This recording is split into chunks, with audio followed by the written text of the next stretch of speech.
Sekarang kita mau coba langsung terkait dengan kasus depresiasinya gitu. Terkait dengan kasus depresiasi yang tadi sebenarnya sudah disinggung di slide yang sebelumnya gitu ya. Jadi kita akan mencatat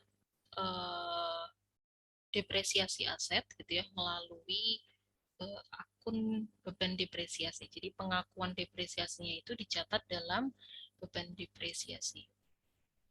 Oke, nah di sini ya sebenarnya ini kasusnya itu menjelaskan yang ada di sini gitu ya. Tapi tadi sudah saya awali. Jadi misalnya untuk perusahaan YCG, advertising ya depresiasi untuk equipment-nya itu adalah 480 per tahun. Jadi biasanya penyusutan itu dilakukan each year ya per tahun ya, tapi di sini kita dialokasikannya per bulan sehingga per bulannya itu adalah 40 dolar per month ya. Karena kan ini ada 1 2 3 4 ada 12 ya, ada 12 bulan. Nah, gimana kita mencatat adjustment-nya? Ya, tadi berarti dicatatnya ya depresiasinya itu pada beban depresiasi ya, kemudian accumulated ya, kreditnya adalah accumulated depresiasi. Nah, ini teman-teman juga apa namanya masih menggunakan ya memenuhi konsep yang sama dengan yang di awal bahwa dengan adanya depresiasi itu ya akan menyesuaikan tadi ya kondisi aset dan bebannya, di mana kalau tadi tidak ada depresiasi maka expense-nya understate ya, kalau tidak ada ya understate state gitu ya, sedangkan asetnya overstate ya, ini kalau tidak ada adjustment gitu. Sehingga ketika kita melakukan adjustment maka konsepnya adalah expense-nya dimunculkan gitu ya supaya tidak understate ya, asetnya dimunculkan dengan di adjust-nya di bagian debit gitu ya, kemudian asetnya akan kita kurangi ya sehingga tidak overstate ya, sehingga adjustment-nya ada di bagian kredit. Nah, sekarang kita lihat bagaimana cara mengadjust untuk kasus depresiasi ya. Untuk kasus depresiasi ini berarti tadi kan untuk mencatat ya beban depresiasinya itu adalah depresiasi expense dicatat pada depreciation expense ya, ini berarti konsepnya adalah memunculkan expense di debit ya, di adjust ya di debit sebesar 40 gitu ya. Kemudian asetnya gimana? Asetnya itu dikurangi melalui akun akumulasi depresiasi ya. Akumulasi depresiasi. Nah, mungkin bagi teman-teman yang baru tahu akun ini ya, sebenarnya ini sudah pernah saya jelaskan di slide uh, chapter 2 bagian recording kalau nggak salah. Gitu ya, akumulasi depresiasi 40. Jadi expense-nya ini di-adjust di bagian debit gitu ya, 40, ini sudah sesuai.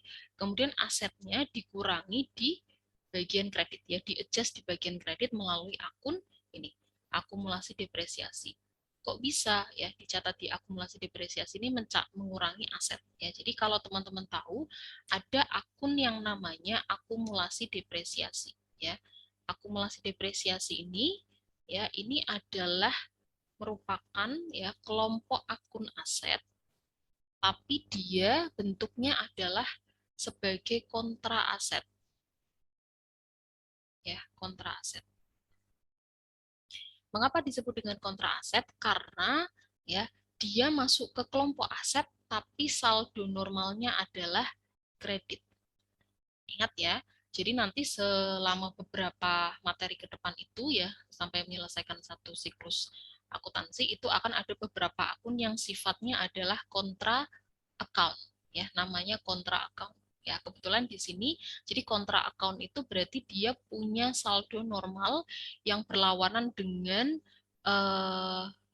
akunnya dia. Gitu ya. Jadi kalau akumulasi depresi ini adalah salah satu dari kontra account ya.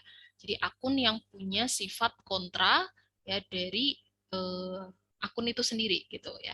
Karena akumulasi depresiasi itu masuk kelompok aset, ya dia sebagai kontra account, ya maka yang seharusnya ya kalau dia normal ya dia di aset itu kan berarti saldo normalnya debit ya. Tapi karena dia kontra account ya kontra account perlawanan ya dia kontra aset, maka saldo normalnya justru di kredit. Tapi dia aset gitu ya. Sehingga kalau akumulasi depresiasi ini bertambah, maka dia dicatatnya di kredit. Saldo normalnya kredit, tapi dia aset gitu ya. Sehingga karena dia kontra account ya, dia berarti mengurangi nilai asetnya ya. Jadi akumulasi depresiasi ini itu akan selalu nempel ke asetnya gitu. Jadi contohnya seperti ini, mungkin saya perjelas ya. Jadi setiap ada pencatatan depresiasi ya, misalnya depresiasi expense ya, itu pasti di sebelahnya itu akan ada, sebentar ya,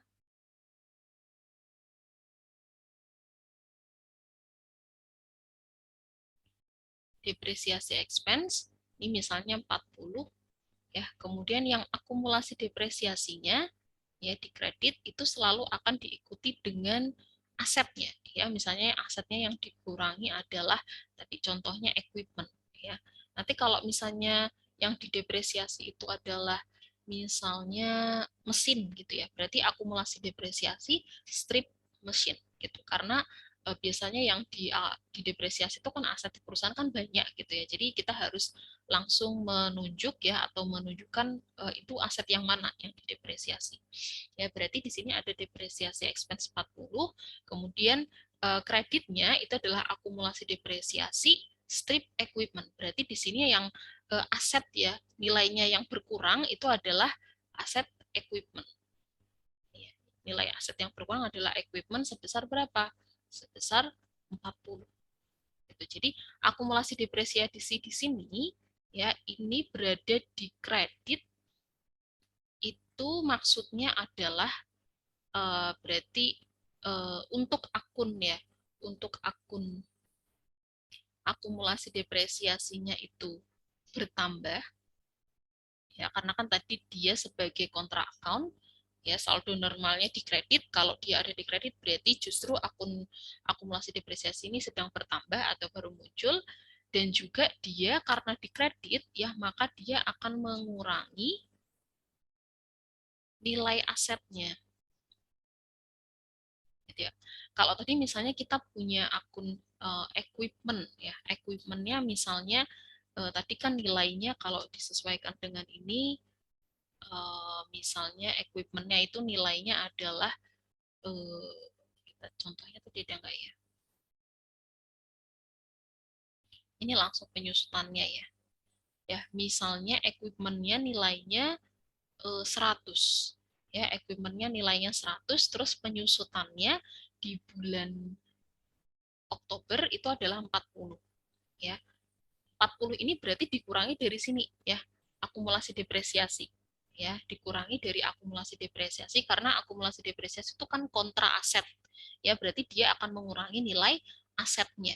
Gitu ya. Nah, ini berkurangnya itu adalah setiap penyusutannya. Ini disusutkan setiap bulan. Ya, berarti tiap bulan akan berkurang ya sebesar berapa akumulasi depresiasinya. Ya, berarti nilai ya setelah nilai aset setelah uh, ada alokasi depresiasi itu berarti adalah tinggal 60 di akhir bulan Oktober. Gitu. Jadi akumulasi depresiasi di sini itu menunjukkan bahwa untuk akun akumulasi depresiasinya sedang bertambah ya karena berada di kredit, dan juga dia akan mengurangi nilai aset.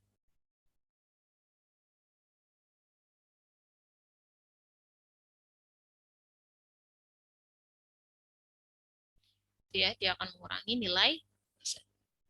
Oke, nah ini ya. Jadi akumulasi depresiasinya baru dicatat ya di kredit, dia akan baru muncul ya di balance apa namanya ledgernya gitu dari adjustment ya, dari jurnal adjustment, sedangkan depresiasi expense-nya juga baru muncul ya karena dicatat, sehingga ini sudah memenuhi ya, sudah memenuhi tadi konsep tadi ya, mengatasi ya kondisi di mana expense-nya understate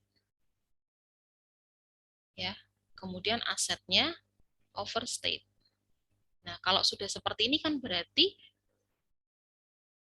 ya, kalau sudah seperti ini berarti expense-nya ya ini sudah tidak understate lagi karena sudah dicatat, ya asetnya sudah tidak overstate karena sudah dikurangi di sini. Ya, di bagian kredit asetnya akan berkurang ya jadi 60. Ya, ini berarti sudah oke. Gitu. Nah, kemudian kita lihat di sini di ledger-nya gitu ya. Depresiasinya kan baru dicatat nih, berarti muncul ya di bagian debit ya dari jurnal adjusting ya, postingannya dari adjusting ya. Jadi adjusting entries itu nanti juga harus diposting gitu. Jadi setiap kali ada jurnal ya, konsepnya harus posting terus nanti bikin trial balance ya. Jadi kalau kemarin kan kita ada jurnal umum ya, general journal ya, kemudian posting, kemudian ada trial balance. Nah, sekarang ketika dari trial balance kita membuat um, adjusting entries ya, adjusting entries, maka adjusting entries ini harus kita posting juga ya, kita update ya.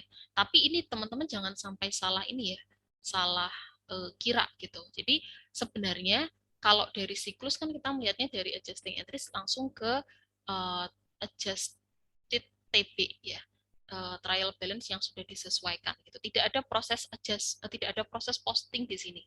Jadi di sini kan tidak ada proses posting yang ditulis gitu ya secara eksplisit gitu. Tapi sebenarnya ada gitu ya. Jadi dari sini sebenarnya setelah kita membuat adjusting entries ini harusnya kita melakukan posting dulu ya sebelum kita bisa membuat TB, karena kan trial balance itu kan apa namanya, rincian gitu ya, rincian saldo akhir dari akun-akun yang sudah disesuaikan di sini.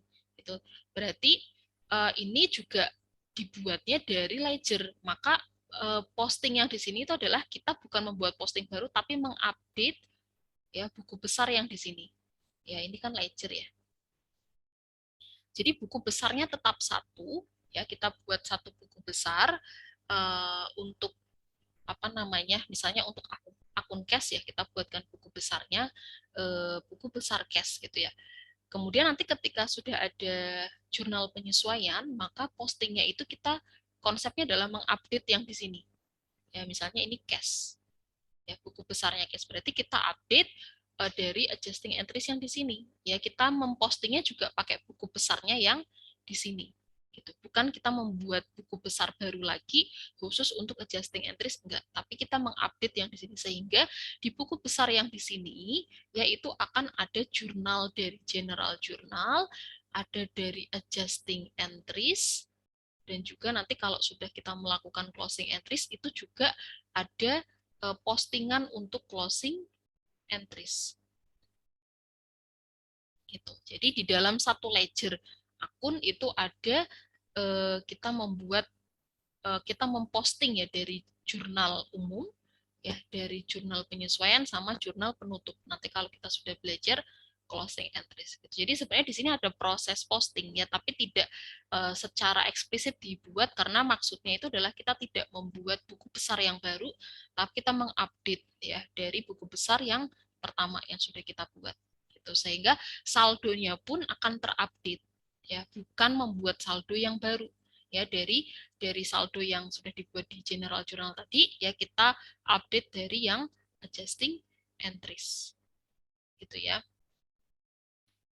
Nah, maka di sini ya kita lihat nih ya, equipment kan kita baru nyatet ya karena baru ada transaksi equipment ya, sehingga di tanggal 1 Oktober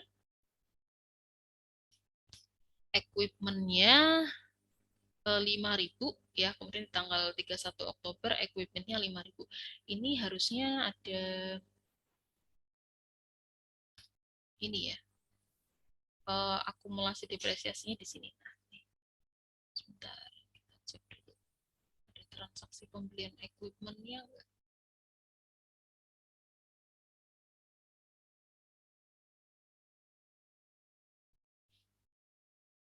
Oke, mohon maaf gini ya. Jadi maksudnya adalah hmm, untuk yang pengurangan tadi yang saya bilang ini tadi ya, dia mengurangi aset ya nanti akumulasi depresiasinya ini nanti akan tercermin di balance sheet-nya gitu. Jadi ketika diposting ini kita postingnya sesuai dengan jurnal yang kita buat. Kalau ini berarti akumulasi depresiasi berarti kan munculnya di buku besarnya akumulasi depresiasi gitu ya. Depresiasi expense itu munculnya di uh, apa namanya buku besarnya depresiasi expense. Nah ini kebetulan equipment-nya tidak diceritakan ya dia beli equipment nilainya berapa, tapi di sini ada muncul berarti di situ memang harga equipment-nya adalah ketika dia beli itu sebesar 5.000. Nah nanti ya apa namanya nilai akumulasi depresiasi yang 40 ini dia akan mengulangi equipment-nya di neraca ya di balance sheet-nya yang ini tadi ya. Tapi untuk buku besarnya ya tadi saya perinci ya saya tambahkan penjelasannya adalah jadi ketika di buku besarnya ya kita postingnya sesuai dengan yang kita jurnal. Jadi kita masukkan pada masing-masing buku besar.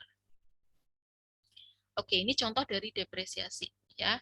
Kemudian nah ini ya yang tadi saya maksud ya. Jadi ini nanti muncul di uh, balance sheet ya atau statement of financial position. Oke, jadi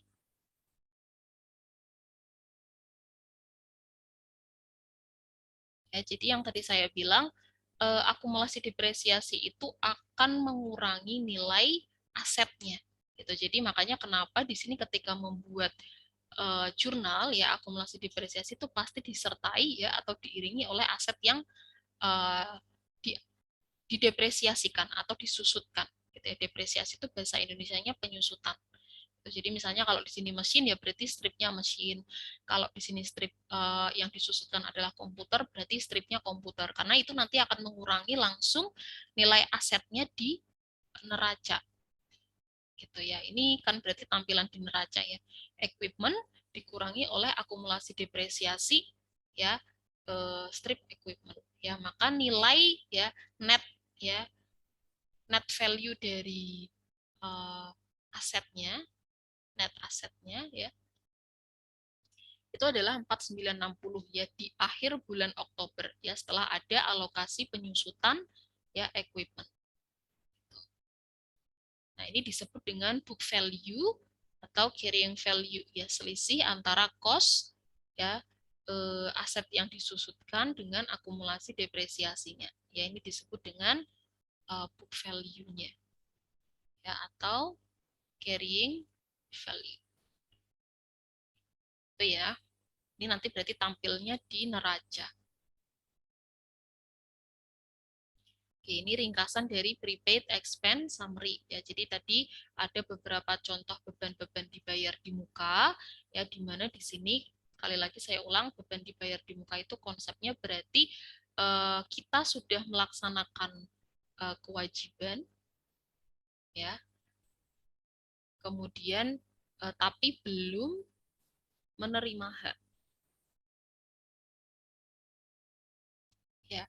Sehingga penyusutannya adalah kalau tidak ada penyusutan di sini maka expense-nya akan understate ya, terlalu rendah ya kita menyatakannya atau menilai understate nanti di laporannya asetnya akan overstate ya terlalu tinggi ya sehingga adjustment itu akan menyesuaikan ini ya sehingga kalau ada adjustment maka asetnya tidak akan overstate lagi karena sudah dikurangi di kredit ya kemudian expense-nya tidak akan understate lagi karena kita sudah catat expense-nya di debit ya adjustment-nya.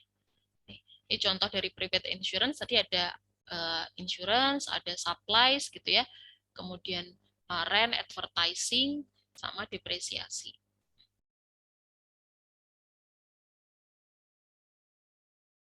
Ya, sebelum ada adjustment asetnya overstate, expense-nya understate. Ya, adjusting entry-nya berarti expense-nya dicatat di debit ya supaya tidak understate, ya asetnya di aset atau kontra asetnya di kredit ya supaya asetnya tidak overstate. Oke, berikutnya ini adalah bagian dari kelompok adjusting deferral yang kedua. Gitu. Tadi kan ingat teman-teman deferral itu ada yang adjustingnya deferral itu ada dua jenis gitu ya. Ada yang prepaid expense, ada yang unearned revenue. Nah, unearned revenue ini konsepnya kebalikan dengan prepaid expense gitu ya. Kalau prepaid expense kan tadi kita sudah melaksanakan kewajiban tapi haknya belum didapatkan. Ya, sedangkan unearned revenue itu ya kita sudah dapat hak kita, ya duitnya sudah diterima, tapi kita belum melaksanakan kewajiban kita. Ya, jadi misalnya kita perusahaan jasa komputer, ya kemudian ada perusahaan lain yang apa namanya menghubungi kita gitu ya, jasa servis ya, misalnya kita perusahaan jasa servis komputer, kemudian ada perusahaan lain yang menghubungi kita untuk dibantu di servis komputer di kantornya gitu ya. Nah tapi si customer ini atau si klien ini dia bayar dulu nih ke kita gitu. Jadi kita sudah terima uangnya dulu, tapi kita baru akan melaksanakan memberikan servisnya tuh misalnya 1 minggu kemudian atau misalnya uh, di akhir bulan gitu ya sesuai dengan kontraknya. Berarti kan di situ ada pendapatan yang sudah kita terima di awal ya atau di muka tadi ya, maka kita sebut sebagai unearned revenue ya, pendapatan diterima di muka. Ya, ini misalnya ilustrasinya seperti ini. Di tanggal 2 Oktober gitu ya, dia bilang thank you in advance for your work gitu ya. Jadi si kliennya ini klien ya, ini klien, ini kita. Jadi kita sudah menerima uangnya dulu nih di awal ya di tanggal 2 Oktober. Tapi dia bilang I will finish ya by December 31 gitu. Jadi dia bilang dia akan memberikan servisnya tuh nanti di tanggal 31 Desember di akhir bulan gitu ya, di akhir bulan. Padahal di sini uangnya sudah diterima di awal bulan tanggal 2 Oktober. Sorry, ini justru malah bulannya sudah berbeda ya. Ini Oktober, ini Desember. Oke, cash is received in advance. Advance itu maksudnya adalah di muka, gitu ya. Jadi kasnya sudah diterima di awal, ya. Berarti tapi kewajibannya belum dilaksanakan, maka kita mencatat kewajiban. Ya, sehingga kalau tadi prepaid expense itu masuk kategori kelompok aset, ya, unearned revenue itu dicatat sebagai kelompok liabilitas. Ya, maka saldo normalnya adalah kredit kalau bertambah. Nah, di tanggal 31, sorry ini kayaknya salah ya. Ya, di tanggal 31 Oktober, some service has been performed, ya, some revenue as recorded. Nah, jadi kalau seperti ini, jadi kalau di tanggal 2-nya, ya kita nyatet kan ada uang yang diterima ya. Uang yang diterima berarti yang nambah itu berarti cash-nya. Ya, cash-nya misalnya 1.200 ini tadi ya. 1.200. Kreditnya apa? Unearned revenue. Unearned revenue sebesar 1.200. Unearned revenue sebesar 1.200,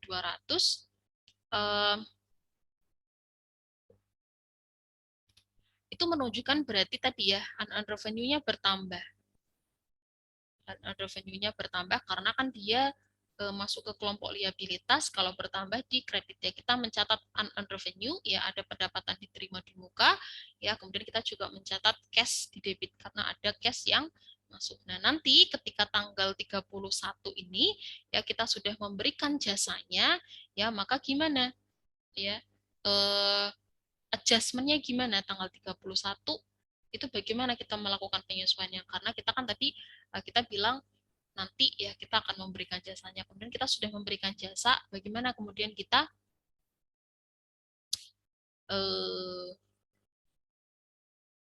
mencatat adjustment-nya gitu ya. Nah, nanti kita lihat ini ya, unearned revenue ya, when company receive cash ya before service are performed ya, ketika perusahaan itu menerima cash sebelum ya memberikan jasa ya, mereka akan mencatat sebuah liabilitas, ya, mencatat kewajiban dengan mengkredit liabilitas account, ya, menggunakan akun unearned revenue, ya. Jadi unearned revenue dicatat di kredit, ya, berarti di sini bertambah, ya, karena kan saldo normalnya adalah kredit, ya. Sebelum melakukan adjustment, maka kondisinya adalah seperti ini, ya. Liabilitasnya adalah overstate, ya, revenue-nya understate, ya. Kenapa revenue-nya understate? Ya karena kita belum bisa mencatat service revenue. Kenapa kita belum bisa mencatat service revenue? Ya karena servisnya belum dilakukan,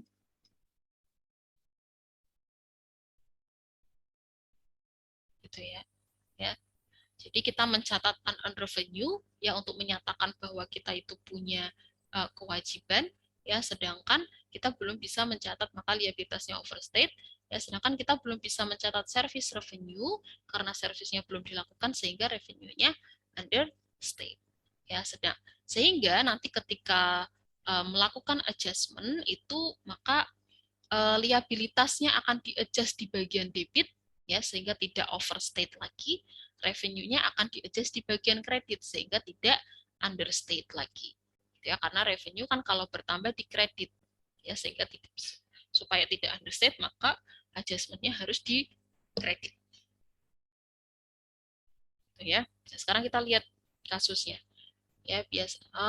Misalkan ini, ya, si perusahaan kita itu menerima 1.200 pada tanggal 2 Oktober, ya, dari Nox, ya, atas jasa advertising yang diestimasikan itu akan diselesaikan di tanggal 31 Desember.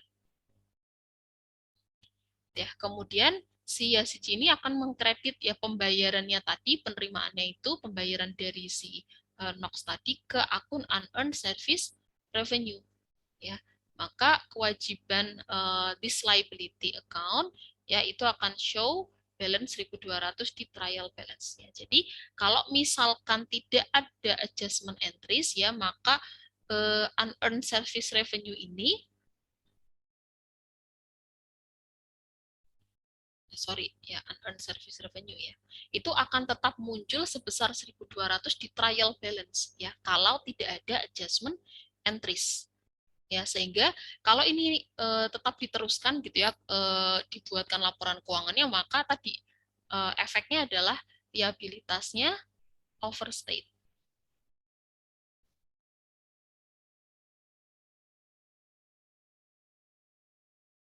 ya. Liabilitasnya adalah overstate karena tidak ada adjustment tadi.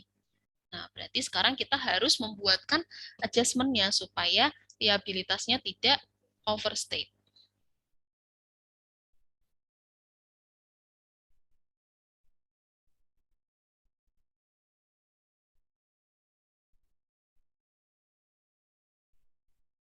Itu, ya.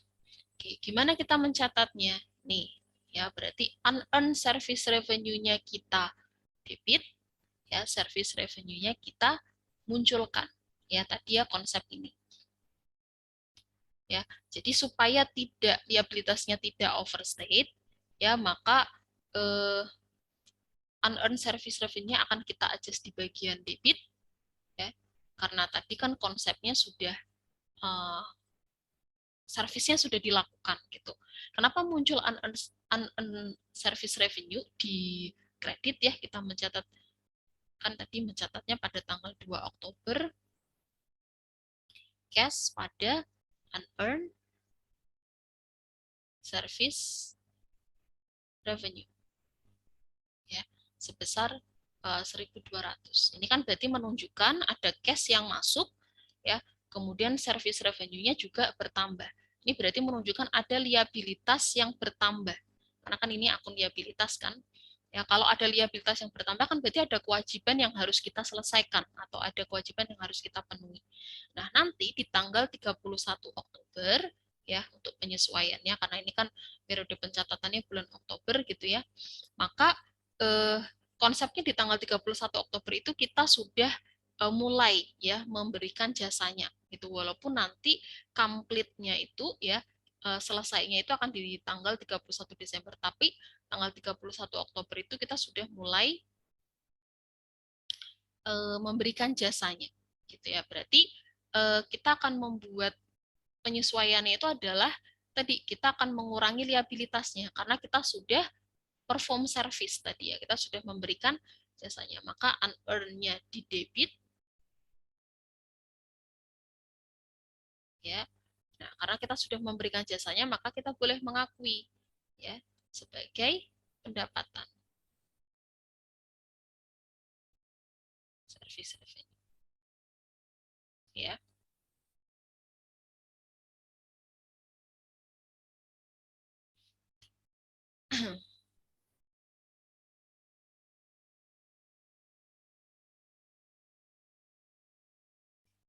Nah, kemudian nominalnya berarti kita sesuaikan dengan bulannya ya. Oktober, November, eh, Desember. Berarti karena di sini adalah menerima cash-nya di bulan Oktober, ya ini cash-nya, kemudian akan selesai nanti di bulan Desember, berarti kan ini 3 bulan ya, ini totalnya adalah 1.200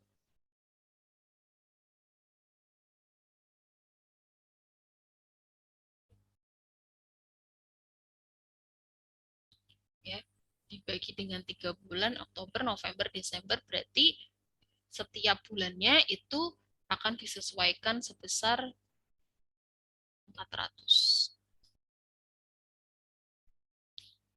Ya, jadi penyesuaian tiap bulannya adalah 400. Ya, karena ini pencatatan untuk bulan Oktober, maka pendapatan jasa yang bisa kita akui adalah 400. Kenapa baru bisa kita catat 400? Karena nanti complete-nya ya, servisnya itu baru akan diestimasikan akan selesai itu di bulan Desember. Ya, kita kan pencatatannya baru Oktober, maka kita hanya boleh mengakui pendapatan jasanya itu 400 dulu. Itu karena kan belum selesai itu tadi. Ya, kita belum selesai memberikan jasanya gitu ya, masih dalam proses. Ya, berarti yang boleh kita catat dulu itu adalah 400 ya sebagai pendapatan jasa. Begitu juga dengan unearned service revenue, maka liabilitas yang boleh kita apa namanya kita kurangkan itu juga 400 gitu. Karena kan baru nominalnya ya itu adalah baru 400 yang servisnya yang kita lakukan. Gitu ya.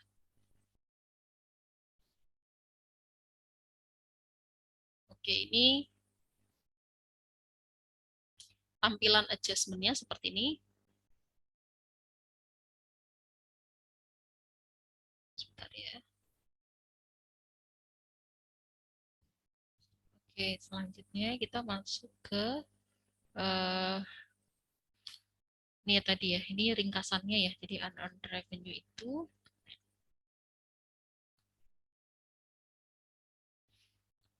tadi kita catat sebagai unearned service revenue ya untuk mengurangi liabilitasnya di debit ya. Kemudian kita mencatat service revenue di kredit untuk memunculkan tadi ya service revenue ya, karena kita sudah melaksanakan service tadi ya, kita sudah melaksanakan kewajiban kita. Walaupun belum complete ya, complete-nya nanti di bulan Desember. Oke, eh, selanjutnya ini berarti posting ya, terkait dengan postingnya. Nah, unearned service revenue ini ketika masuk di posting ya, tadi kan kita tanggal 2 Oktober mencatat unearned service revenue sebesar 1.200 di kredit yang tadi. Ini unearned service revenue 1.200 di kredit ya. Kemudian kita melakukan adjustment di bulan Oktober ya, akhir Oktober itu sebesar 400 ya, sehingga saldo akhir dari unearned service revenue adalah 800 ya. Jadi 400-nya adalah besaran nominal ya service yang sudah kita lakukan ya di bulan Oktober. Ya, ini juga nilainya sama dengan service revenue yang akan kita catat gitu ya di akhir bulan Oktober. Oke, ini yang 10.000 dari transaksi yang sebelumnya juga ya. Oke, berikutnya ini adalah resume ya untuk unearned service revenue. Jadi sebelum ada contohnya untuk unearned revenue itu pendapatan diterima di Mokota bisa jadi terkait dengan sewa gitu ya. Misalnya ya tadi kita sebagai orang yang menyewakan, ya, orang yang menyewakan ruko gitu ya, atau orang yang menyewakan kantor atau rumah gitu ya, kita menerima dulu uang sewanya di awal gitu ya, sebelum si penyewa itu ya menggunakan ruko atau kantornya gitu, sehingga uang yang kita terima di awal ya, misalnya untuk satu tahun ke depan ya, misalnya untuk 3 bulan ke depan gitu, maka uang yang kita terima itu sebagai unearned rent revenue ya, pendapatan sewa diterima di muka gitu. Atau misalnya magazine subscription ya, magazine subscription itu contohnya biaya langganan majalah gitu, misalkan kita sebagai orang yang punya apa namanya tadi ya, memberikan jasa. Kalau sekarang mungkin sudah tidak banyak ya orang yang memberikan jasa ini ya, punya usaha ini. Jadi jualan majalah itu, kemudian ada misalnya orang ya atau kantor yang berlangganan majalah di tempat kita ya, usaha kita gitu ya. Kemudian dia akan membayar biaya langganan majalahnya itu misalnya untuk 3 bulan ke depan ya, atau untuk 1 bulan ke depan.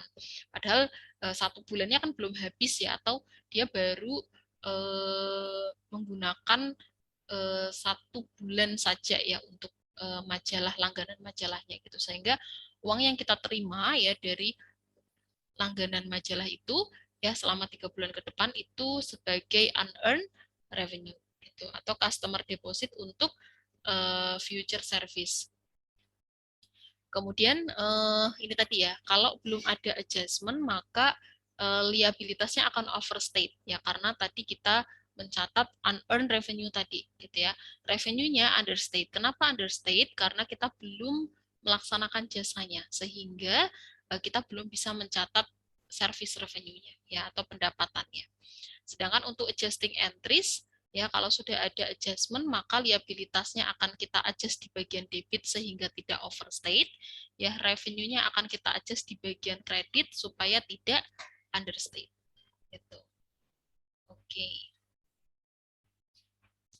Kemudian selanjutnya, nah ini berarti sudah selesai ya adjusting untuk yang deferral. Ya, untuk yang accrual, nah kita akan menyiapkan ini masuk ke LO yang ketiga, learning objective yang ketiga. Oke, ini masih sama-sama di tahapan adjustment gitu ya, tapi yang ini adalah untuk sorry, yang ini untuk ininya apa? Untuk yang accrual ya, jenis adjustment yang accrual. Sebentar ya. Ya, untuk yang accrual ini gitu ya, itu juga ada dua jenis ya, untuk revenue dan expense. Ada dua dua apa namanya konteks untuk yang revenue dan expenses. Jadi accrual revenue sama accrual expenses. Nah, kalau untuk yang revenue ini konsepnya seperti apa ya? Jadi untuk yang revenue itu ya berarti dia adalah sesuai dengan namanya ya. Accrual revenue itu kan kemarin kita sudah belajar tentang cash basis dan accrual basis. Kalau accrual basis berarti kita mencatat pendapatan dan beban itu pada saat terjadinya, ya bukan saat uangnya diterima atau uangnya dibayarkan. Gitu. Jadi kalau memang di situ sudah terjadi transaksi pendapatan atau muncul beban, ya walaupun belum ada uang yang kita terima atau cash yang kita bayarkan, maka itu harus dicatat jika menggunakan dasar accrual. Ya, IFRS pakainya accrual, Indonesia pakainya IFRS. Jadi harus mencatat ya revenue sama expense-nya menggunakan dasar accrual. Nah, di sini ya ketika penyesuaiannya adalah untuk transaksi ya, atau bentuk jenis transaksinya adalah accrual revenue, itu berarti konsepnya adalah kita itu sudah melaksanakan service ya, revenue for service-nya itu sudah apa namanya dikerjakan gitu ya, atau dilaksanakan, tapi kita belum mencatat ya, atau bisa jadi kita belum menerima uangnya gitu. Jadi servisnya sudah dilakukan tapi kita belum mencatat ya, atau belum menerima uangnya ya pada tanggal statementnya, ya pada tanggal tersebut ya seharusnya kan langsung dicatat ya transaksi pendapatan. Tapi untuk kasus ini kenapa dibuatkan adjustment tuh ada revenue yang sudah ada service yang sudah dilakukan tapi kita belum mencatat, ya maka adjustmentnya adalah kita harus mencatat revenue-nya tadi, ya disebut dengan accrued revenue. Kalau expense gimana? Ya kalau expense berarti kejadiannya adalah expense-nya sudah muncul ya atau timbul tapi belum dibayar atau belum dicatat. Ini ada yang kurang ya. Ini harusnya belum apa namanya? Sudah melaksanakan jasa tapi bisa jadi belum menerima uang atau belum dicatat transaksinya. Ya, kalau yang ini ya expense-nya sudah muncul atau timbul tapi belum dibayar atau bisa jadi belum dicatat transaksinya. Gitu ya. Sama ya revenue dan expense kan harus segera dicatat gitu ya. Oke, kita langsung masuk ke ilustrasinya ya. Ada accrued revenue. Ya, accrued revenue ini ya misalnya ya ini ada karyawan, ya karyawan itu bekerja, berarti kalau karyawan dipekerjakan kan berarti di situ ada apa namanya upah ya, upah yang diterima gitu ya. Ini berarti kan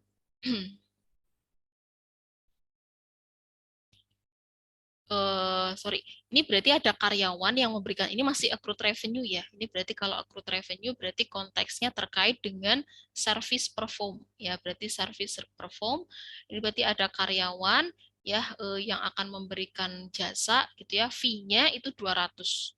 Ya, fee-nya 200 karena tadi konteksnya adalah servisnya sudah dilaksanakan, ya tapi belum dicatat atau bisa jadi mungkin uangnya belum diterima. Ya, berarti revenue and receivable-nya dicatat for unbilled service. Ya, kemudian tanggal 10, di tanggal 10 itu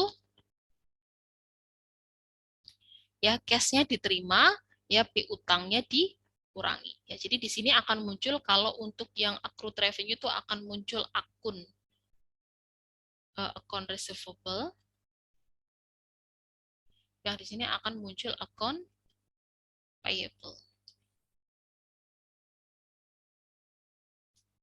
Ya.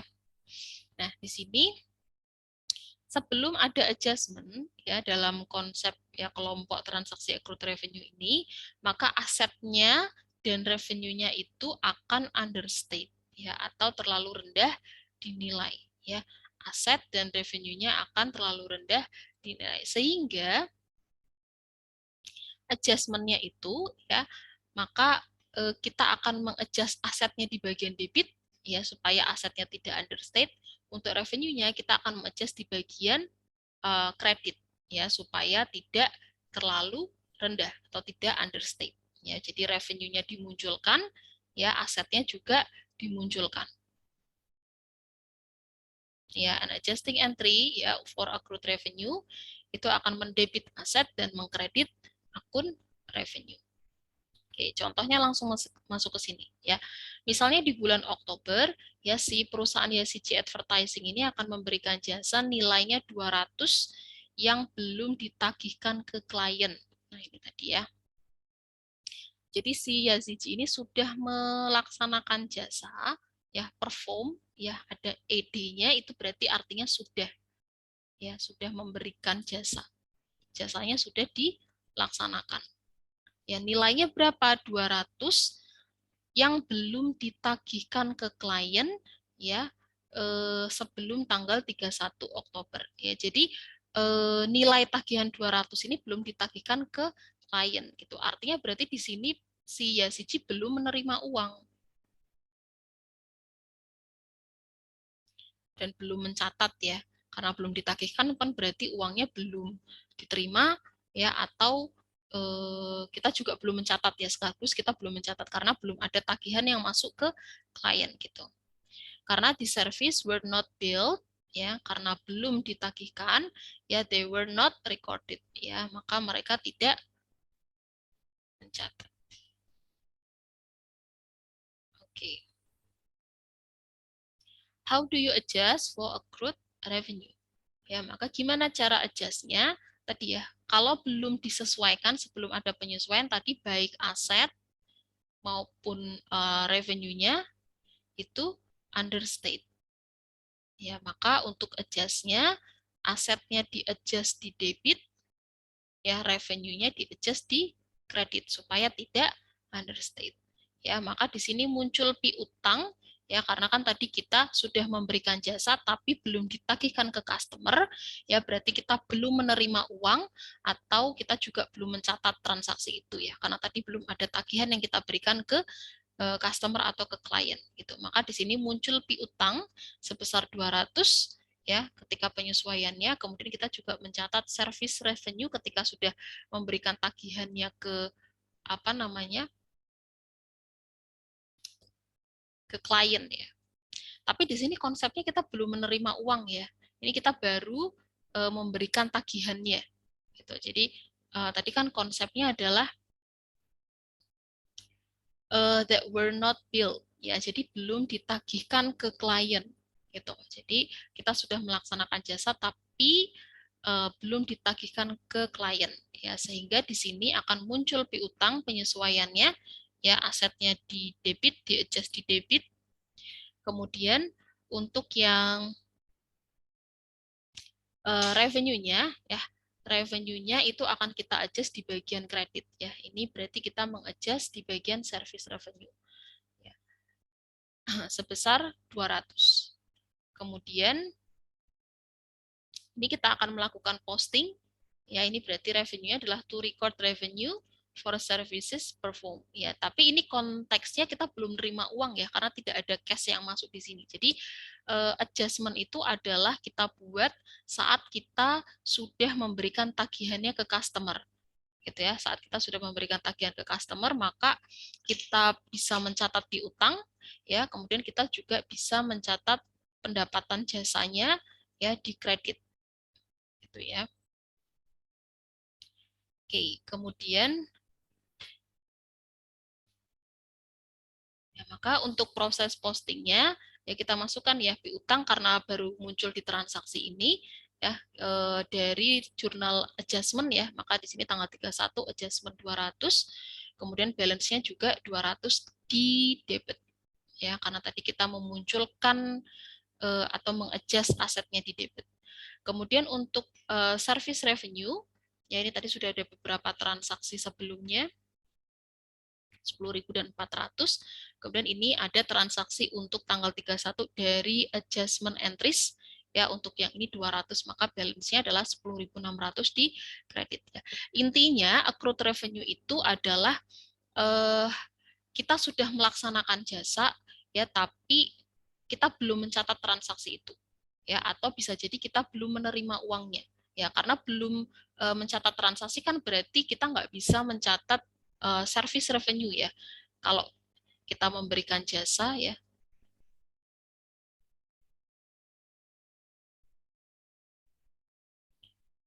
Misalnya di sini kita perform service gitu,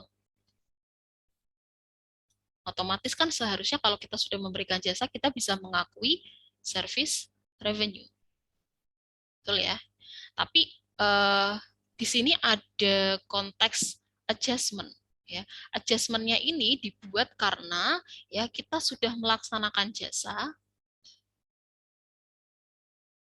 tapi belum memberikan tagihan that were not billed gitu ya to customer. Ya, sehingga karena belum ada tagihan ke customer gitu ya.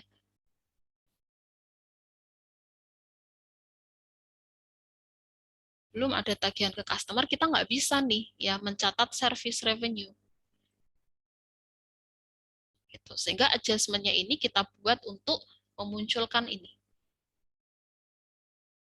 Gitu ya. Oke.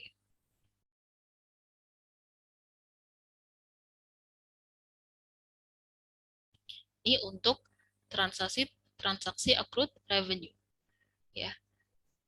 Nah, nanti tadi saya bilang ya bahwa di sini belum ada transaksi penerimaan cash gitu. Jadi karena kita baru memberikan tagihannya ke customer atau ke klien, maka kita baru bisa mengakui piutang dan mencatat ya sebagai service revenue-nya. Ingat, konsep accrual itu adalah kita mencatat pendapatan dan beban saat terjadinya, ya, bukan saat cash-nya diterima atau uangnya dibayarkan gitu. Sehingga kita sudah bisa mencatat nih.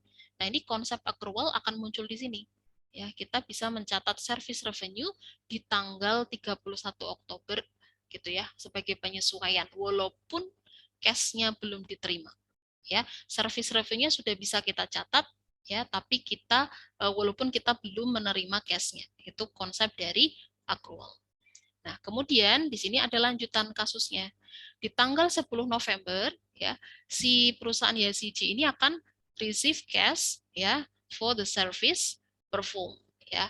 Jadi perusahaan YCG itu akan menerima cash-nya di tanggal 10 sebesar 200 atas jasa yang sudah dilaksanakan di bulan Oktober gitu. Jadi ternyata eh, apa namanya? Kita memberikan jasanya di bulan Oktober, tapi cash-nya baru diterima di bulan November, gitu. Masalah nggak? Ya nggak masalah juga, gitu. Karena sesuai dengan agreement-nya, dengan kliennya, gitu ya. Yang penting konsep dari pencatatan revenue itu adalah kita mencatat ya saat transaksinya sudah terjadi. Walaupun belum menerima cash-nya. Kalau cash basis kan tadi konsepnya kita baru boleh nyatet kalau sudah menerima uangnya, gitu ya. Tapi karena ini pakai accrued, maka apa namanya, kita sudah bisa mencatat service revenue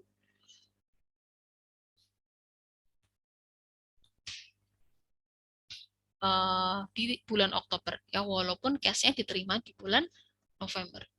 Oke, maka kalau seperti ini kita mencatatnya gimana?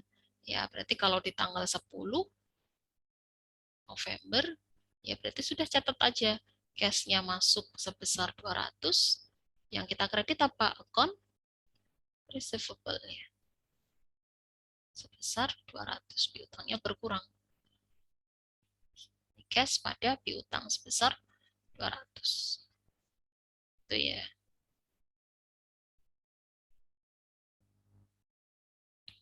Oke, kemudian ini summary-nya ya. Jadi accrued revenue itu bisa untuk bunga, ya transaksi bunga, kemudian sewa, ya. Kemudian alasannya apa? Ya, service-nya sudah dilaksanakan, ya, but not yet received in cash or recorded. Jadi belum menerima cash-nya atau belum dicatat. Ya, sebelum ada adjustment ya asetnya understate ya karena kita belum mencatat piutang tadi, sama revenue juga understate karena kita belum mencatat service revenue. Terus ketika sudah ada adjustment ya maka kita akan mengadjust ya asetnya di bagian debit supaya tidak understate dengan memunculkan account receivable-nya. Terus yang revenue itu kita adjust di bagian kredit supaya tidak understate dengan memunculkan service revenue-nya. Itu ya. Nah, kemudian berikutnya adalah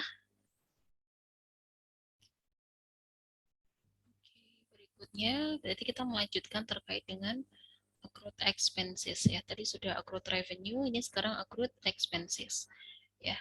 Nah, untuk accrued expenses ini sebelum adanya adjustment maka baik liabilitas maupun expensesnya adalah understate. Ya, jadi liabilitasnya dan expense-nya itu dinilai terlalu rendah. Ya, maka adjustment-nya itu kita harus mendebit ya expense-nya ya supaya tidak understate, kemudian mengkredit liabilitasnya supaya tidak understate. Gitu ya. Oke. Ya, nah adjusting entry untuk accrued expense itu akan mendebit expense-nya dan mengkredit liabilitas account-nya. Kemudian accrued interest, ini contohnya ya, ini untuk accrued expense-nya. Yang pertama adalah terkait dengan accrued interest. Ya, misalnya si interest itu bunga ya, interest itu adalah bunga. Contohnya di sini si Yasiji itu menandatangani ya hutang wesel ya selama 3 bulan nilainya adalah 5.000 ya. Utang wesel untuk 3 bulan besarannya adalah 5.000 di tanggal 1 Oktober. Ya, kemudian ya,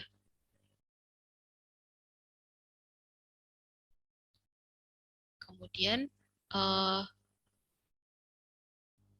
annual rate-nya ya atau bunganya ya interest pada annual rate-nya itu adalah 12%. Jadi ini adalah bunga tahunannya.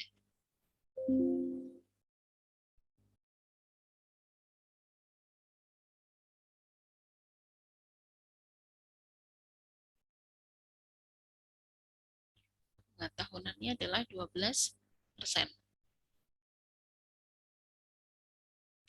Ya, annual itu tahunan, ya. Interest itu bunga ya. Bunga tahunannya ya rate-nya itu adalah 12%. Pertanyaannya adalah how do you determine ya bagaimana ya Anda menentukan bunganya yang akan dicatat ya dan bagaimana kita membuat adjustment-nya untuk accrued interest-nya.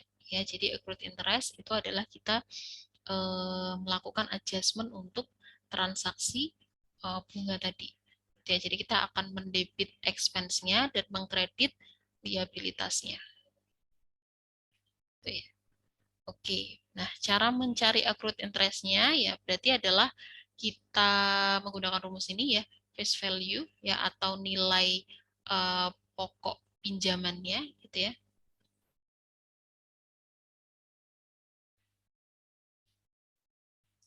Nilai pokok pinjamannya ya atau face value dari weselnya tadi, nilai pokok pinjaman weselnya. Kemudian ini adalah annual interest-nya ya, bunga tahunannya, tarifnya bunga tahunannya, kemudian ini adalah berarti periode penghitungan untuk bunga di bulan Oktober ya. Ini transaksinya adalah Oktober. Ya, ini berarti periode penghitungan bunga di bulan Oktober. Ya, maka cara mencari bunganya ya yang akan diakui ya atau dicatat di bulan Oktober itu ya berarti tadi ya pokok pinjaman weselnya 5.000 dikali dengan bunga tahunannya 12% dikali dengan 1/12 ya. Satu itu berarti 1 bulan ya. Karena tadi kan kita mencatatnya untuk bulan Oktober ya 1/12 bulan. Ya maka interestnya adalah 50 untuk bulan Oktober. Ya, kemudian adjustment-nya gimana? Ingat tadi kita mengadjust itu expense dan liabilitasnya sebelum ada adjustment expense sama liabilitasnya understate. Ya, maka supaya tidak understate, adjustment-nya adalah beban bunganya ya kita catat di debit ya supaya tidak understate. Ya, kemudian kita mencatat interest payable. Ya, jadi konsepnya adalah uh, ya, jadi kita menandatangani hutang wesel selama 3 bulan, ya nominalnya 5.000 pada tanggal 1 Oktober. Maka kita adjustment-nya gimana tanggal 31?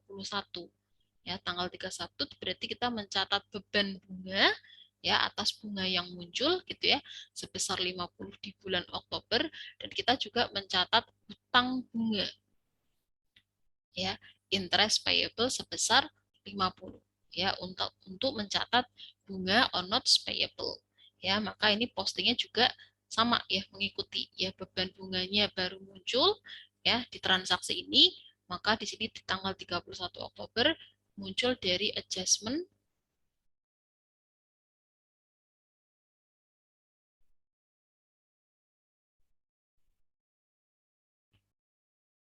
kemudian eh, tanggal 31 ya balance-nya juga 50 ya sesuai dengan adjustment-nya. Kemudian untuk yang interest payable, ya tanggal 31 Oktober, adjustment-nya itu 50, ya. Ini untuk transaksinya juga baru muncul, ya di transaksi ini, ya maka di sini muncul dari jurnal penyesuaian ya untuk postingnya, maka balance-nya juga 50. Oke.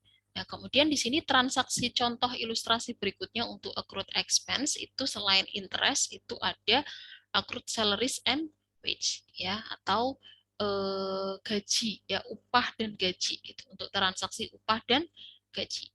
Nah, sekarang di sini ada ilustrasi penggambaran untuk penggajian gitu ya, upah penggajian karyawan gitu. Ini ada bulan Oktober, bulan November ya. Di tanggal 15 itu adalah start of pay periodnya ya, awal mula untuk periode pembayaran ya. Tanggal 26 itu hari payday-nya, hari pembayarannya. Ya, jadi ini kalau kita lihat ini dari tanggal 15 ke 26 kan ini 2 minggu ya. Jadi setiap 2 minggu itu adalah payday-nya. Ya, ini kemudian di tanggal ini 2 minggu, kemudian ini 2 minggu lagi, ya sampai ke tanggal 9, ini 2 minggu, 2 minggu, berarti setiap 2 minggu sekali itu adalah payday-nya, hari pembayarannya. Di bulan Oktober kebetulan payday-nya di tanggal 26, ya pembayaran gaji dan upahnya, terus di bulan November itu payday-nya di tanggal 9. Nah, sekarang kita lihat nih, apa yang harus kita adjust gitu ya. Ini di bulan Oktober, ya ini kan kalau dari tanggal 15 sampai tanggal 26, ini kan masih masuk bulan Oktober ya. 2 minggu ini masih masuk di bulan Oktober. Pembayarannya di tanggal 26. Nah, kemudian berikutnya, hari kerja tanggal 29, 30, 31, ya ini masuk ke dalam 2 minggu dalam pembayaran yang payday-nya tanggal 9 November. Ya, di mana kan ini berarti sudah masuk ke bulan berikutnya. Sedangkan pencatatan kita itu adalah di tanggal 31 Oktober. Ya, maka kita harus mengadjust ya 3 hari kerja ini. Gitu ya, karena seharusnya 29, 30, 31 itu akan masuk ke pembayaran yang payday-nya dibayar pada tanggal 9 November. Gitu ya. Kalau ini dari tanggal 15 sampai tanggal 26 itu normal ya, karena ini masih masuk ke dalam bulan Oktober ya. Hari kerjanya masih masuk dalam bulan Oktober. Sedangkan tanggal 29, 30, 31 itu masuk ke dalam pembayaran yang payday-nya itu dibayar tanggal 9 November ya. Sedangkan kita ya pencatatannya itu adalah di tanggal 31 Oktober. Ya, sehingga kita harus mengadjust 3 hari ini ya, 29, 3 hari kerja. 29, 30, 31. Gitu. Oke. Nah, sekarang kita lihat ilustrasi soalnya. Pada tanggal 31 Oktober, ya, 31 Oktober, salaries and wage, ya, upah dan gajinya for these 3 days represent, ya, unaccrued expense, ya. Pada tanggal 31 Oktober, salaries and wage-nya for these 3 days, ya, represent unaccrued expense, ya, jadi mempresentasikan ya, uh, mewakilkan ya beban accrued ya atau accrued expense ya, kalau di bahasa Indonesia kan memang agak aneh gitu ya, kita sebut aja accrued expense ya 3 hari ini ya, 29, 30, 31 Oktober, and a related liability to BSCG gitu. Nah, karyawan itu menerima total gaji dan upahnya itu adalah 2.000. Total gaji dan upah yang diterima adalah 2.000 for a 5-day work week ya. Jadi selama seminggu itu dia nerimanya 2.000 ya, atau 400 per hari. Ya, sehingga accrued salaries and wage ya pada tanggal 31 Oktober itu adalah 400 kali 3. Ini berarti untuk untuk tanggal 29, 30, 31. Kenapa 3 hari ini yang kita adjust? Ya karena tadi ya seharusnya 3 hari ini tuh masuk ya ke pembayaran yang payday-nya ada di bulan November. Itu sedangkan kita kan pencatatan itu tanggal 31 Oktober. Maka 3 hari ini harus kita adjust. Gimana kita mencatat ya penyesuaian untuk pembayaran 3 hari ini. Berarti kan kita mencatatnya seharinya ya dibayarnya 400 karena ada 3 hari, yang perlu di-adjust, maka totalnya 1.200 di tanggal 31. Ya, maka tadi konsepnya sama ya. Ketika belum ada adjustment ya untuk accrued expense ya, expense sama liability-nya understate. Ya, maka di adjustment-nya ya supaya expense-nya tidak understate, kita catat di debit ya pada salaries and wage expense. Kemudian liability-nya supaya tidak understate, kita catat di kredit pada salaries and wage payable ya, hutang gaji dan upah ya, beban gaji dan upah ya, untuk mencatat accrued salaries and wage pada tanggal 31 Oktober sebesar 1.200 ya, tadi 400 kali 3 untuk tanggal 29 ya, 30 dan 31 ini ya. Nanti postingnya juga menyesuaikan. Oke. Nah, selanjutnya ini ada lanjutan transaksinya gitu ya. Nah, Yasiji ya membayar gaji dan upah itu selama 2 minggu ya. Jadi payday-nya tadi itu setiap 2 minggu. Ya, ini payday-nya. Consequently, ya, efeknya atau akibatnya the next payday yaitu adalah tanggal 9 November ya. Jadi kalau ini kan sebenarnya tadi sudah dibayar ya. Oktober ini kan sudah dibayar. Yang tanggal 26 ini kan sudah ya. Yang mau kita sesuaikan kan ini. Nah, berikutnya adalah payday di tanggal 9 November. Ya, when the company will again ya pay total salaries and wage ya sebesar 4.000 karena tadi seminggunya itu kan 2.000 nih. Ya, 2.000 untuk 5 hari kerja. Ya, karena pembayarannya itu setiap 2 minggu, maka total yang dibayarkan untuk satu karyawan itu adalah 4.000. Ya, the payment ya consist dari 1.200 ya gaji dan upah ya pada tanggal 31 Oktober ya, ditambah 2.800 gaji dan upah for November ya 7 ya 7 hari kerja. Oke, ini ya. Jadi ketika kita mau mencatat ya pembayaran untuk tanggal 9 November, ya kalau ini kan yang saya ulangi lagi ya, untuk tanggal 26 Oktober ini kan sudah dibayar, sudah dicatat asumsinya. Nah, sekarang yang jadi permasalahan adalah gimana kita mengadjust 3 hari ini. Ya padahal 3 hari ini tuh nanti dibayarnya di tanggal 9 November. Tapi kita melakukan periode pencatatannya tanggal 31 Oktober. Sehingga 3 hari ini harus di-adjust ya sebesar 1.200. Nah, kemudian berarti kan di sini ada sisa ya hari kerja yang akan dibayarkan di bulan November ya. 1, 2, 3, 4, 5, 6, 7 ya, 7 hari kerja. Ya. Maka gimana pencatatannya?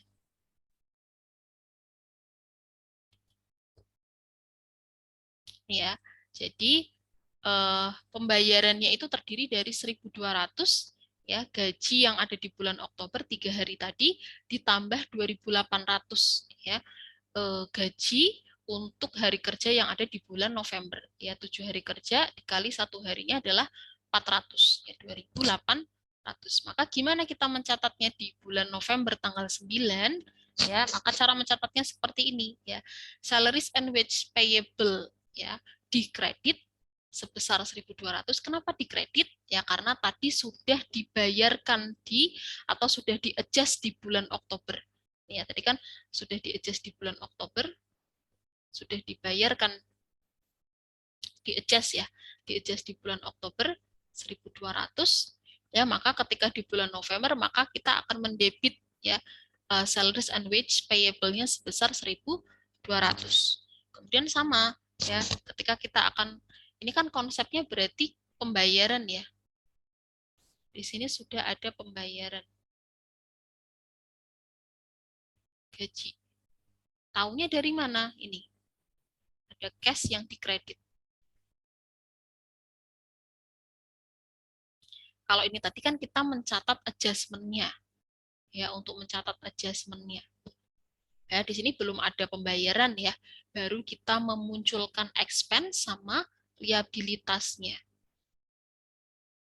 Ya, jadi di sini belum ada pembayaran, kita baru mencatat expense dan liabilitasnya. Oke, maka expense-nya di debit, liabilitasnya di kredit. Nah, nanti di tanggal 9 saat kita melakukan pembayaran itu gimana nyatetnya? Ini ya. Jadi kita akan mengkredit 1.200-nya.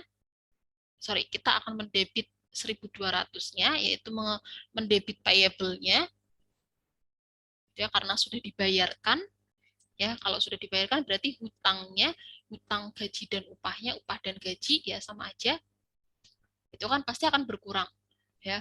Hutang kalau berkurang kan di debit gitu ya. Sedangkan untuk yang di bulan November itu kita catat sebagai expense ya, sebesar 2.800 ya, 7 hari kerja tadi. Totalnya cash yang keluar adalah 4.000 di bulan November ya. Jadi ini adalah pembayaran cash gaji untuk 2 minggu ya, di mana payday-nya adalah tanggal 9 November. Di mana 1.200-nya itu ya itu sudah di-adjust di bulan Oktober ya, sehingga kita akan mendebit payable-nya ya, kemudian yang 2.800 kita catat sebagai expense. Gitu ya. Oke, nah ini summary-nya ya, sama kayak tadi, expense sama liabilities-nya understate, ketika di-adjust, expense-nya di debit, liabilities-nya di credit. Ya, ini contoh-contoh untuk accrued expense. Ada interest, rent, salaries. Oke.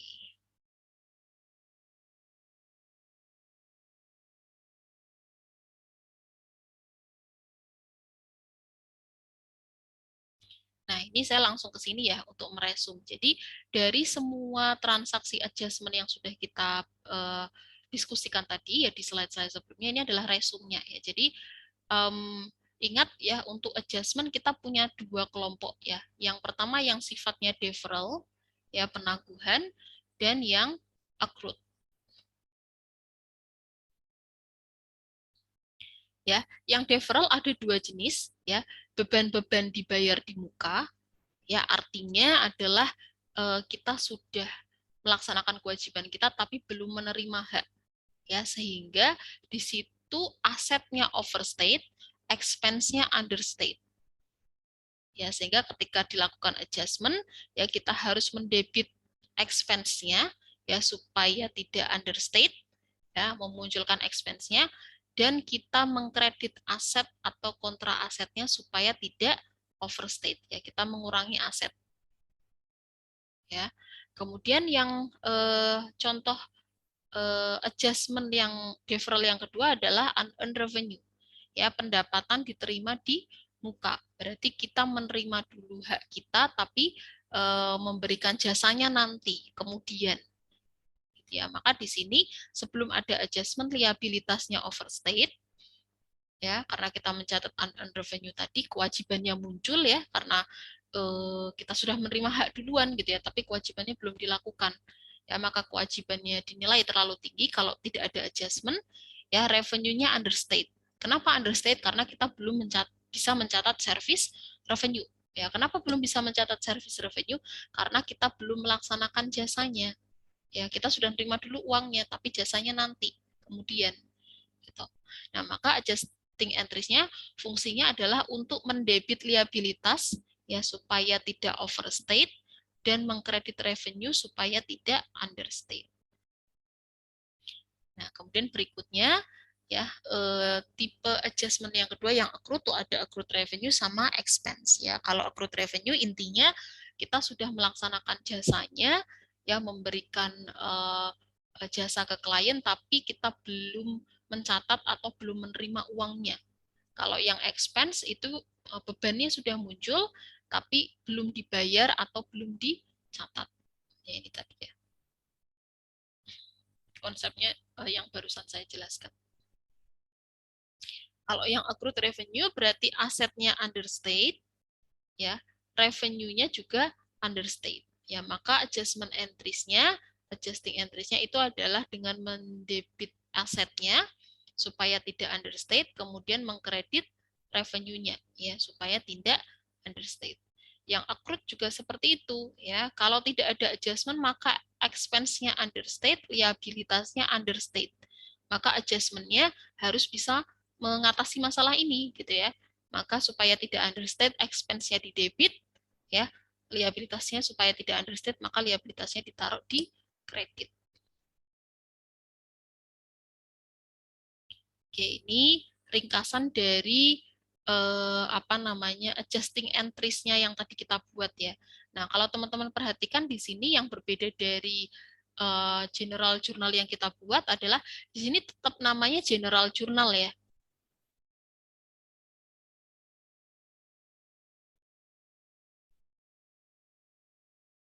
Tapi di sini ada keterangannya ya. Kalau ini adalah ini general journal, tapi di sini namanya ada keterangannya adjusting entries. Kemudian tanggalnya juga teman-teman perhatikan semuanya adalah akhir periode ya, akhir bulan ya, karena yang namanya adjustment itu dibuat ya di akhir periode. Ya, kalau general journal ya, untuk jurnal yang pertama kali kita buat itu kan ini tanggalnya bisa bervariasi ya, dari tanggal 1, tanggal 5, tanggal 6 ya, sama-sama di bulan Oktober, 7, 8 ya sampai nanti tanggal 31. Tapi kalau untuk adjusting entries ya semuanya dibuat di tanggal 31. Memang penyesuaiannya itu dicek ya atau dibuat ya dipastikan di akhir periode. Ya, kemudian di sini ada juga yang berbeda, J2. Ya, J2 ini berarti artinya adalah ini jurnal ya berasal dari jurnalnya ini ya halaman ini itu adalah menunjukkan jurnal untuk penyesuaian. Nah, kemudian kalau teman-teman perhatikan di sini kolom referensinya sudah diisi ya nomor akun. Artinya seharusnya akun-akun ini sudah diposting semuanya karena kolom referensinya sudah bisa diisi dengan nomor akun. Ya, kalau di sininya kosong berarti dia belum diposting ya. Tapi kalau ini sudah diisi berarti artinya dia sudah diposting ke masing-masing buku besarnya. Ya. Oke, ini ada beberapa soal nanti teman-teman bisa baca. Nah, selanjutnya di sini kita menyelesaikan satu langkah lagi terkait dengan adjustment, yaitu menyiapkan adjusted trial balance. Ya, adjusted trial balance tahapan yang ini. Ya,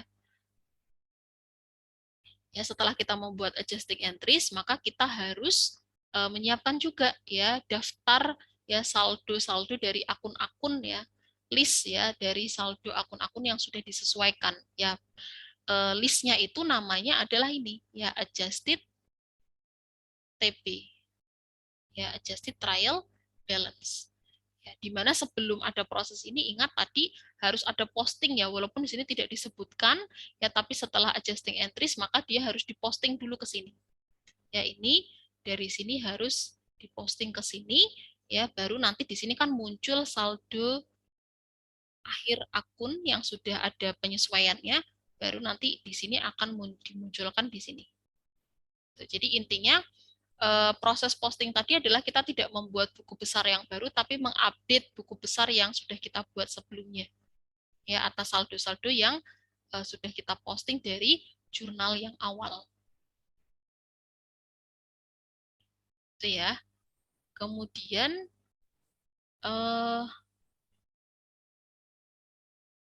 sebentar ya.